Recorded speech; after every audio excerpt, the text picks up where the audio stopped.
नमस्कार दोस्तों, एक और नए वीडियो में आप सभी लोगों का बहुत बहुत स्वागत है। बुद्ध कहते हैं कि जीवन दुख है और इस दुख का कारण भी वो बताते हैं। जीवन दुख है और दुख का कारण है तृष्णा। बुद्ध ने एक नया शब्द खोजा, तृष्णा। तृष्णा वही है जैसे सनातन धर्म वासना कहता है। हर हालत में जीवन जीने की इच्छा।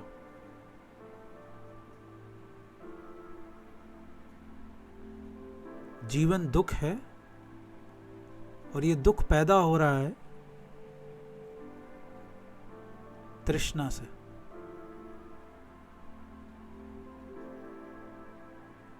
तो बुद्ध ने कहा, इच्छा को छोड़ दो, तृष्णा को छोड़ दो, वासना को छोड़ दो, तो दुख भी छूट जाएगा। लेकिन मजबूरी यह है कि इसे छोड़े कैसे। इस विचार को अपने मन से निकाले कैसे। जब तक आपको ये नहीं समझ में आएगा कि तृष्णा है क्या, तब तक आप उसे छोड़ भी नहीं सकते, क्योंकि किसी चीज को छोड़ने के लिए पहले उसे समझना जरूरी है। तो आइए समझते हैं कि ये तृष्णा है क्या। आपने देखा होगा कि हमारा जो मन है वो एक तरह की उम्मीद में जीता है। इंसान एक तरह की उम्मीद में जीता है और वो उम्मीद ये है कि कल हमेशा बेहतर होगा, आने वाला कल हमेशा बेहतर होगा, और वो इसी के बारे में लगातार सोचता रहता है। लेकिन जब इंसान का मन ये कल्पना करना शुरू करता है कि भविष्य बेहतर होगा, तो इसके साथ ये खुशी तो आती है, ये सुहाने सपने तो आते हैं जो आपको खुशी देते हैं कि कल आने वाला कल एक बेहतर कल होगा, वो सुखमय कल होगा। आज सुख नहीं मिल रहा, लेकिन कल सुख मिलेगा। लेकिन उसके साथ एक डर भी आता है कि अगर जो हमने सोचा है वो पूरा ना हुआ तो क्या होगा। और यही प्रॉब्लम है। जब आप बहुत ज़्यादा सोचते हैं अपने भविष्य के बारे में, जब आप अपने भविष्य को प्लान करना शुरू करते हैं, बहुत ज़्यादा प्लान करने का मतलब क्या है, आप उसके बारे में बहुत ज़्यादा विचार कर रहे हैं, बहुत ज़्यादा सोच रहे हैं अपने, तो एक समय के बाद जो चीज़ आपको सुख दे रही थी वही चीज़ दुख पैदा करने लगती है। क्योंकि एक समय के बाद आपके मन में ये ख्याल भी आना शुरू हो जाएगा कि अगर जो मैं सोच रहा हूँ वो नहीं हुआ तो क्या होगा।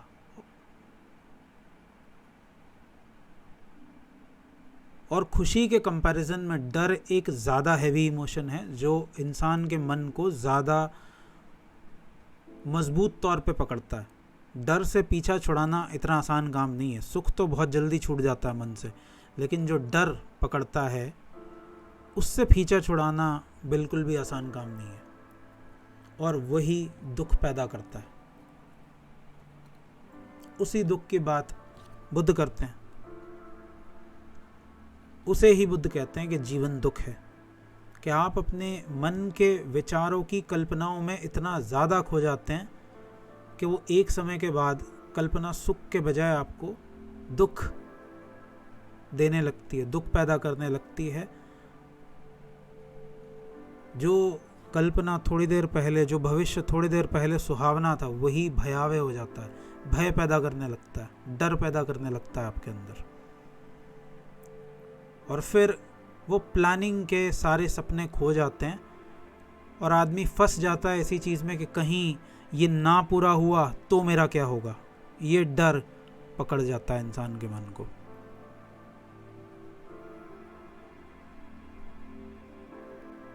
इसी चीज़ को बुद्ध कह रहे हैं। बुद्ध ये नहीं कह रहे कि आप भविष्य की प्लानिंग ना करें, प्लानिंग करें, लेकिन एक हद तक।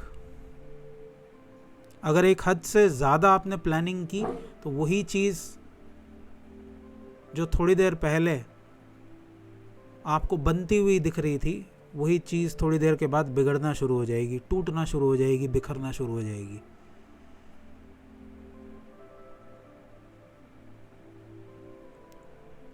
दूसरी चीज़ ये कि बहुत ज़्यादा प्लानिंग करना आपको काम नहीं करने देता। बहुत ज़्यादा भविष्य के बारे में अगर आप प्लान कर रहे हैं, इसका मतलब आप बहुत ज़्यादा भविष्य के बारे में सोच रहे हैं। तो इसका मतलब ये है कि अगर आप सोच रहे हैं तो आप काम तो नहीं कर रहे हैं, क्योंकि हमारा मन एक समय में दो काम नहीं कर सकता। या तो वो सोच सकता है या तो वो काम कर सकता है। अगर आप सोच रहे हैं तो आप उस भविष्य के लिए काम नहीं कर रहे हैं, और अगर आप उस भविष्य के लिए काम कर रहे हैं तो आप सोच नहीं सकते।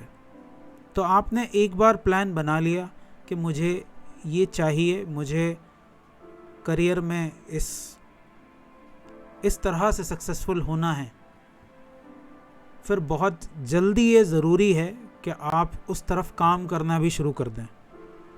क्योंकि अगर आपने ऐसा नहीं किया और आप सोचते ही गए तो हमारा मन एक बहुत बड़े और बहुत भारी व्हील की तरह है, पहिए की तरह है।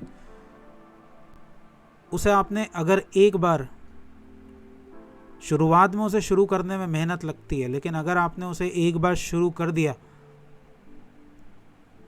तो फिर आप उसे रोक नहीं पाएंगे, फिर उसे रोकने में मेहनत लगती है।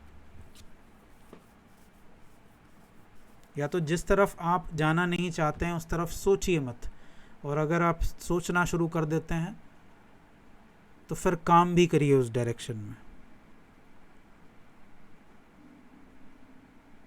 अगर आज के लिहाज से इसे कहा जाए तो कहना चाहिए, आपने एक कोट सुना होगा इंग्लिश के अंदर, अंग्रेज़ी भाषा में एक कोट है कि do not wish for it, work for it. सिर्फ विश करने से कुछ नहीं होता, वर्क करना पड़ेगा आपको। और यही विश दुख देती है, क्योंकि हम विश बहुत ज़्यादा करते हैं, काम नहीं करते उतना।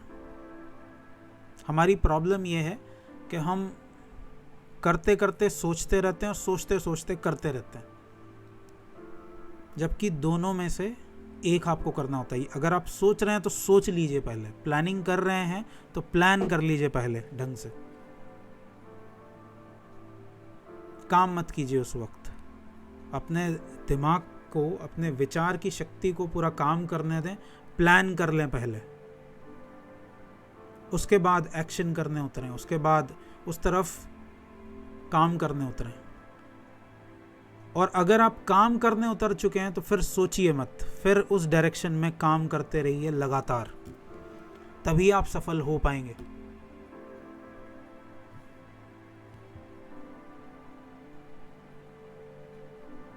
बुद्ध ने साफ कहा है कि जीवन दुख है, दुख का कारण है,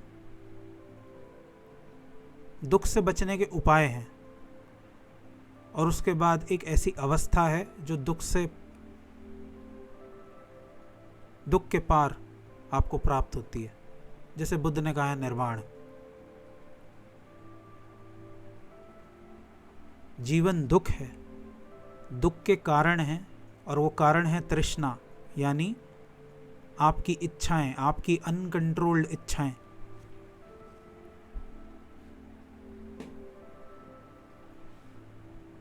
दुख से बचने का उपाय है,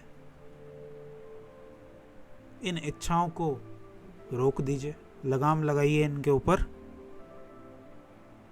और जैसे ही आप लगाम लगाएंगे तो फोर्थ आपको करने की जरूरत नहीं पड़ी। जो चौथा स्टेज है, जो चौथा आरेख सत्य है, वहां तक आपको जाने की जरूरत नहीं पड़ेगी, वहां पर आप ऑटोमेटिकली पहुंच जाएंगे। लेकिन इसमें कैच है, इसमें एक दिक्कत भी है, और वो दिक्कत ये है कि जब आपसे कहा जाता है कि आप इच्छाओं को त्याग दीजिए तो आप कोशिश करना शुरू कर देते हैं। आप कोशिश करना शुरू कर देते हैं कि मुझे इच्छाओं को त्यागना है। आप एक नई इच्छा बना लेते हैं बेसिकली कि मुझे अब इच्छाओं को त्यागना है। इच्छा को त्यागना भी एक इच्छा ही है, इच्छा को त्याग देना भी एक इच्छा ही है। तो आपका जो मन है वो बड़ा स्मार्ट है, उसे कुछ भी चलेगा इच्छा के नाम पर, जिंदा रहने के लिए उसे कुछ भी चलेगा। उसे एक होप चाहिए होती है। इच्छा को कई तरीके से एक्सप्लेन किया गया, होप, उम्मीद, फ्यूचर, भविष्य, ये सब इच्छा के अलग अलग नाम हैं, तृष्णा के अलग अलग नाम हैं। तो आपका मन आपको एक नई इच्छा पकड़ा देगा कि मुझे इच्छा से मुक्त होना है, और आपको पता ही नहीं चलेगा कि आप फिर से एक नई इच्छा के अंदर फंस चुके हैं। और ऐसे ही ये खेल चलता रहेगा, ये चक्र चलता रहेगा। तो जब बुद्ध कहते हैं कि इच्छाओं को छोड़ दो, तो इसका मतलब ये नहीं है कि आपको इच्छा को छोड़ने के लिए कुछ करना है।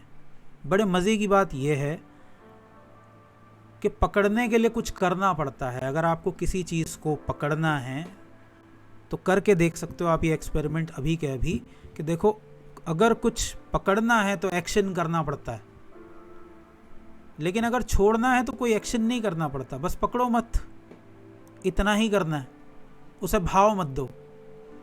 अगर आज की भाषा में बात करूं तो उस चीज़ को भाव मत दो। तो जब बुद्ध कहते हैं कि इच्छा को छोड़ देना है, तो बुद्ध का मतलब ये नहीं है कि बुद्ध ये नहीं कह रहे हैं कि कुछ करना पड़ेगा आपको इच्छा को छोड़ने के लिए। इच्छा वहीं की वहीं रहेगी, बस आपको इतना ही करना है कि उस इच्छा को भाव देना बंद कर देना है, इम्पोर्टेंस देना बंद कर दो उसको, बहुत ज़्यादा इम्पोर्टेंस मत दो। प्लानिंग के तौर पे आप इम्पोर्टेंस दे सकते हो, क्योंकि जीवन तो जीना ही है ना। एनलाइटनमेंट के बाद बुद्ध भी 40 साल तक जिंदा रहे थे, 70-75 साल की उम्र में, अराउंड 80 के आसपास मानी जाती है कि उनकी डेथ हुई थी। एनलाइटनमेंट के बाद 80 साल की उम्र तक बुद्ध लगभग जिंदा रहे थे।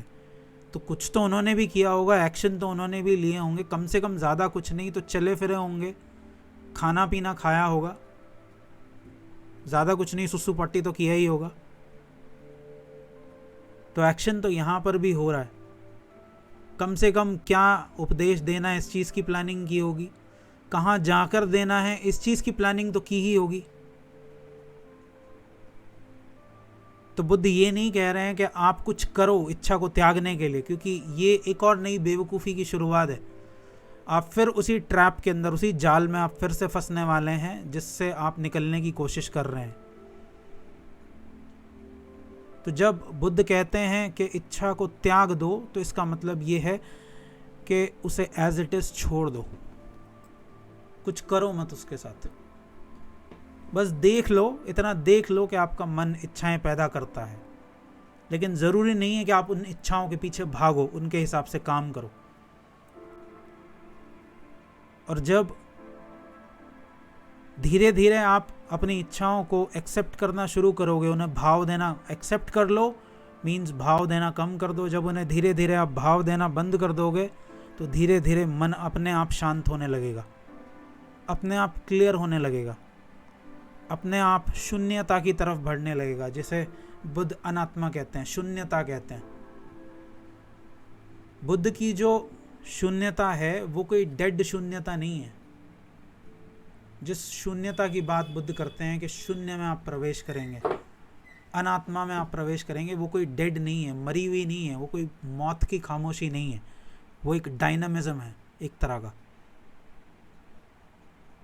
वो एक डायनामिक एनर्जी फील्ड है जो तब आप यूज़ कर पाओगे जब आप थॉट से फ्री होगे अपने। और थॉट से फ्री होने का तरीका है एक्सेप्ट करना, अपने आज को एक्सेप्ट करना, उसे एज इट इज़ एक्सेप्ट कर लेना, जैसे आपने ही उसे आज चाहा था। उसमें कुछ भी रत्ती भर भी बदलाव ना करना, ज़रा सा भी बदलाव ना करना, ना करने की कोशिश करना, बस जैसा है वैसा है। अब मैं यहीं से ही काम की शुरुआत करूँगा, मैं यहीं से ही जिस परिस्थिति में हूँ, जैसा हूँ, उसे मैं स्वीकार करता हूँ और मैं यहीं से अपने आगे की यात्रा की शुरुआत करूँगा।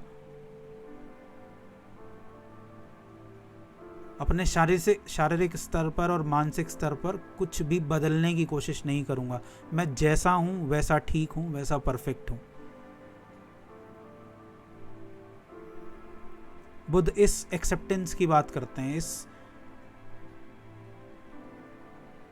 ये जो आपकी अपने आप को और अपने भविष्य को बदलने की जो चिंता है, जो इच्छाएं हैं, इन्हें गिव अप कर दो।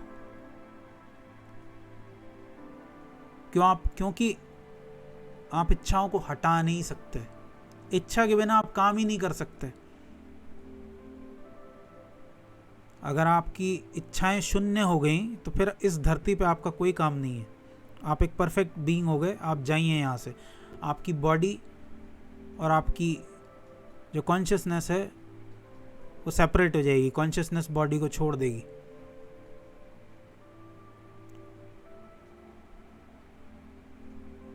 एक तरीके से इस धरती के ऊपर, इस गोले के ऊपर जो जीवन को चला रहा है वो यही इच्छा है। इसे कई नाम से आप देख सकते हो। इसे ईगो भी कहते हैं, इसे भविष्य भी कहते हैं, भविष्य की कल्पना भी कहते हैं। बुद्ध ने इसे नाम दिया तृष्णा। सनातन इसे नाम देता है वासना। अगर आपको मोक्ष तक पहुंचना है तो वासनाओं को छोड़ना पड़ेगा। और यही है बुद्ध का संदेश कि दुख है, दुख के कारण है, दुख को खत्म किया जा सकता है और फिर एक ऐसी अवस्था है जो दुख के पार की है। अगर आप लोगों को ये वीडियो पसंद आई है तो इसे लाइक ज़रूर कीजिए, अपने दोस्तों के साथ इसे शेयर ज़रूर कीजिए, और अगर आप चैनल के ऊपर नए हैं तो चैनल को सब्सक्राइब ज़रूर कर लीजिए। मैं चलता हूँ, मैं मिलूँगा आप लोगों से अगले वीडियो में। तब तक के लिए thank you so much for watching and I will see you next time. Bye bye.